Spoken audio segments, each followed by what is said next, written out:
It's 1993. Bill Clinton was sworn in as our 42nd president. Jurassic Park wowed moviegoers and would be the best movie in the entire franchise.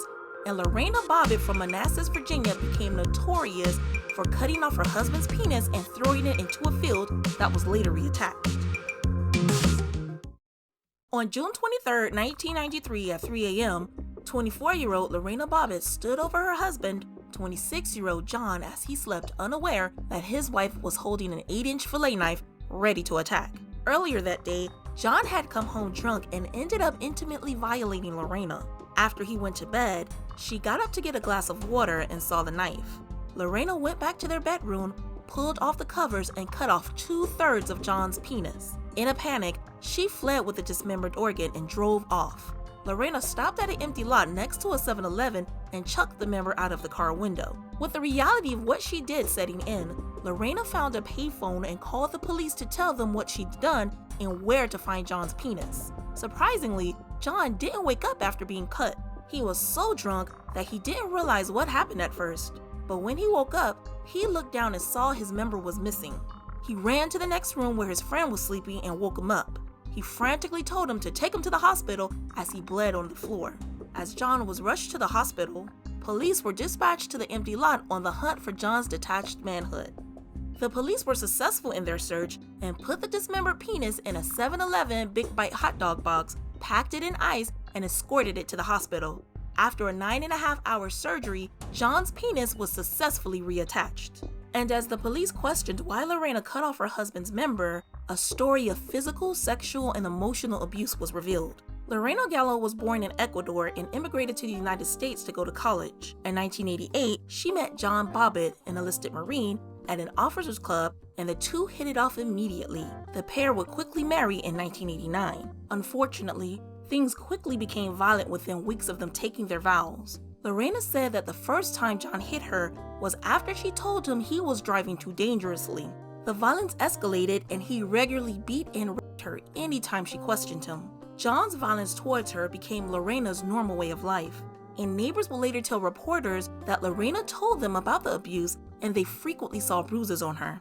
After John was discharged in 1991, Lorena's job as a manicurist was the couple's main source of income because John couldn't hold down a job.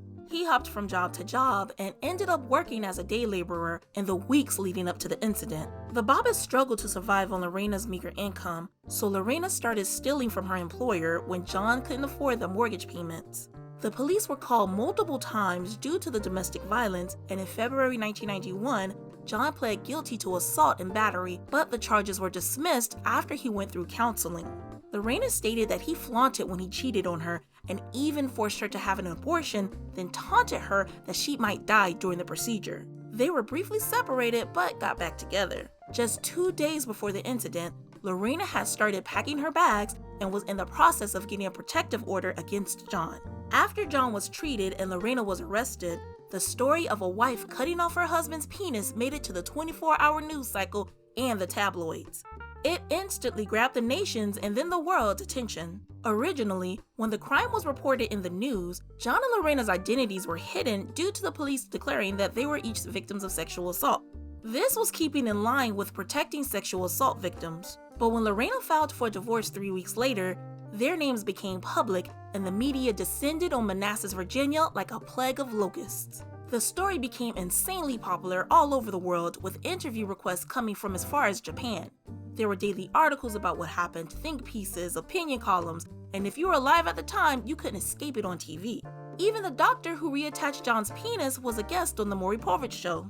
And then there were the jokes at the pair's expense. While every man in America collectively covered their groins in the retelling of the story when the media talked about John, Lorena became the nightly punchline for the likes of David Letterman and Jay Leno. SNL even did a skit over what happened.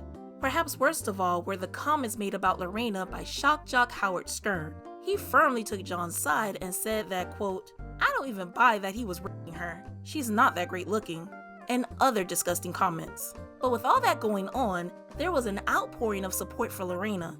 Many women rallied behind her and saw her as a feminist hero, especially from women who experienced domestic violence. She received letters of support that included helping her with her case for free and paying for her legal fees. To these women, Lorena's story wasn't a joke. It was a case where a woman had had enough and stood up against an abusive husband to protect herself. Even in the 90s, forcing your spouse to have sex wasn't considered a crime. In fact, marriage or rape didn't become illegal in all 50 states until July 5, 1993. Before the trial even began, Hollywood came a-knocking and everyone wanted a piece of the story. There were talks of TV movies and offers to appear on talk shows, but both Lorena and John declined the offers, although both ended up getting Hollywood agents. And while neither agreed to any sort of TV movie, Lorena gave interviews to get her side of the story out. She went on ABC's 2020 and gave an interview in Vanity Fair magazine. On the other hand, John denied any wrongdoing and decided not to give any interviews because he wanted his side to be heard during the trial and not in the court of public opinion.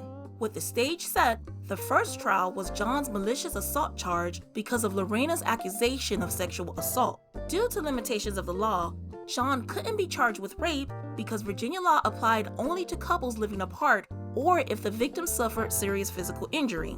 There were hundreds of spectators and reporters. There were even vendors selling t-shirts that said, "A cut above the rest." In the end, John was found not guilty.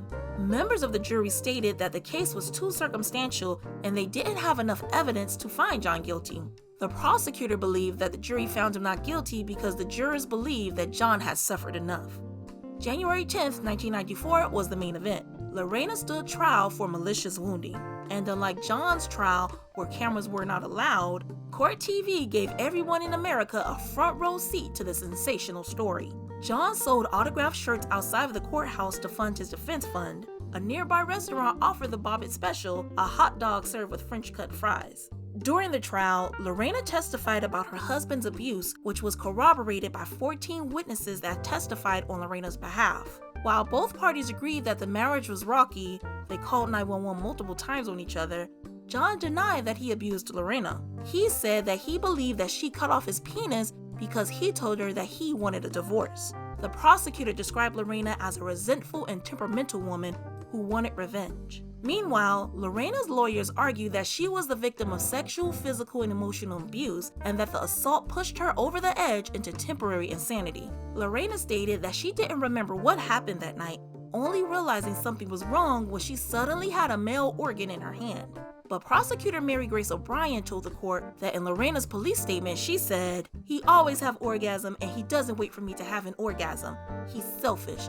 I don't think it's fair, so I pulled back the sheet and then I did it." A defense psychiatrist testified that Lorena suffered a brief reactive psychosis that caused her to attack, quote, "the instrument that was the weapon of her torture." A prosecution psychiatrist rebutted by declaring she had a choice to make. She chose to amputate that penis, and as such, we do not have an irresistible impulse, but an impulse that she didn't resist. It only took jurors 6 hours on January 21st to find Lorena Bobbitt not guilty by reason of insanity. She was ordered by the judge to undergo a 45-day evaluation period at Central State Hospital, then was released. In 1995, John and Lorena finalized their divorce. Now, that would usually be the end of the story, but the aftermath has been equally sensational, at least on John's side. John absolutely loved the attention that the trial gave him. He went from a day laborer jumping from job to job to a D-list celebrity. One of the things he said about his sudden fame was, "It hurt like hell, but it was one of the best things that happened to me.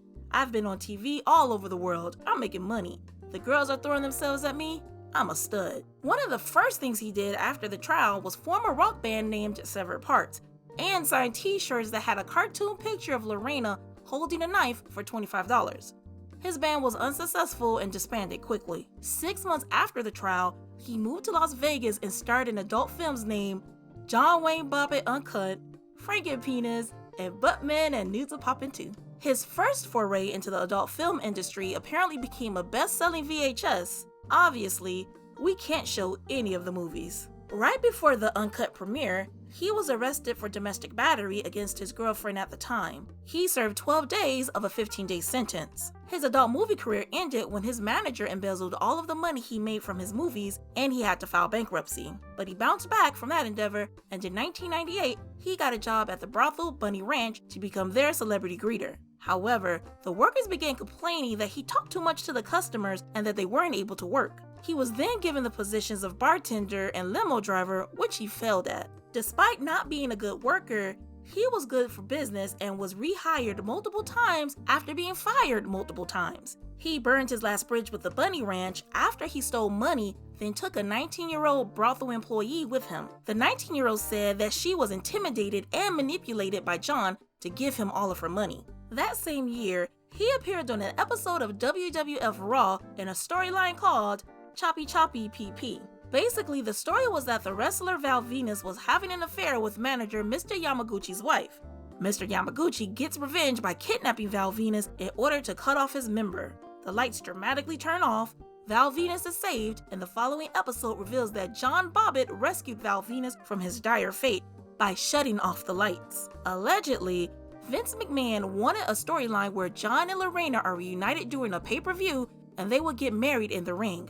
I want to stress that they wanted to reunite a domestic abuse survivor with her abuser for ratings and money, which honestly is on brand for the Attitude Era. Thankfully, the angle would never come to fruition. In 1999, he pleaded guilty to a felony charge of attempted grand larceny after he stole $140,000 worth of clothing in Nevada. That same year, he was found guilty of harassing his 19-year-old ex-girlfriend. In 2002, he was arrested again for domestic violence and broke his third wife's tailbone after he pushed her to the ground, but was found not guilty. In 2014, he broke his neck in a car accident and has been living off the settlement money in Las Vegas ever since. As for Lorena, her life hasn't been a wild ride like John's. After their divorce, she changed her name back to her maiden name Gallo. She got in trouble only once, when in 1997, she was arrested for allegedly assaulting her mother and was found not guilty. Lorena remained in Virginia and met her longtime partner David Bellinger, and they have a daughter. In 2007, she founded Lorena's Red Wagon Foundation, a nonprofit that helps domestic abuse survivors. Lorena and John met only once after the trial, and that was during a 2009 interview with The Insider. However, Lorena says that John has sent her Valentine cards with letters switching between declarations of his love and how much money they could make from selling the story. In 2019, Lifetime made a movie based on the story called I Was Lorena Bobbitt, detailing the event and featured narration from Lorena Gallo. Thank you for watching The Twin Files. If you like this crazy 90s story, you might like another sensational story from that time, The Whipping of Michael Fay.